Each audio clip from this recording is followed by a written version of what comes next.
Hello সবাইকে, আমার নতুন একটি ব্লগে তোমাদের অনেক স্বাগত জানাই। তো আজ একটু স্টেশন যাব, কারণ একটা দিদি বা বোন যাই হোক তার পেজ থেকে কিছু অর্ডার দিয়েছিলাম, তো সেটা আনতে। আর এই যে গাইজ আমাদের ক্যামেরাম্যান, আর এই যে আমাদের মডেল, একে কি বলে জানো তো? ছাপড়ি মডেল।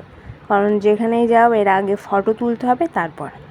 আর এই যে গাইজ আমাদের মাঠে গরু চড়ছে, আর আমরা এখন চড়তে যাব। তো এই ক্লিকটা না নিলে মনে হয় যে আমার আজকের ব্লগটা আধুরা থেকে যেত, কারণ এত সুন্দর খোলা আকাশ, নিচে নদী, আর চারিদিকে মানে যেদিকেই তাকাও শুধু সবুজ আর সবুজ। হয়তো এটাই গ্রাম। তো এরপর আমরা স্টেশনের দিকে চলে এসেছিলাম। আর আমাদের স্টেশনটা কেমন ফাঁকা ফাঁকা লাগছে, কারণ এই ভাতের হোটেলগুলো ছিল না, সব বাড়িয়ে মানে ভেঙে দিয়েছে, কারণ স্টেশন বাড়াবে। তো যাই হোক, যা হয় ভালোর জন্যই হয়। তো এরপর নিয়েছিলাম জুয়েলারিগুলো, আর এরপর আমরা এক জায়গায় যাব। এটা কোথায় বলো তো গাইজ? দেখি কে কে বলতে পারো, কমেন্ট করে জানিও কিন্তু।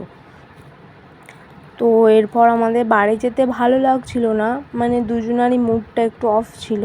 তাই এখানে বসে বসে একটু গল্প করছিলাম। মানে দেখবে অনেক সময় মুড খারাপ থাকলে না, নিজের প্রিয় মানুষদের সাথে কথা বললে বা আলাদা টাইম কাটালে না, মুডটা অনেকটা ফ্রেশ হয়ে যায়। তো আমরা এখন অনেকক্ষণ বসেছিলাম ওখানে। তো সন্ধে হলো, এরপর বাড়ি যাচ্ছিলাম। আর এই দেখো, দিদির পেজের নাম হলো রূপা জুয়েলারি কালেকশন। তো কেউ যদি কিনতে চাও অবশ্যই যোগাযোগ করো।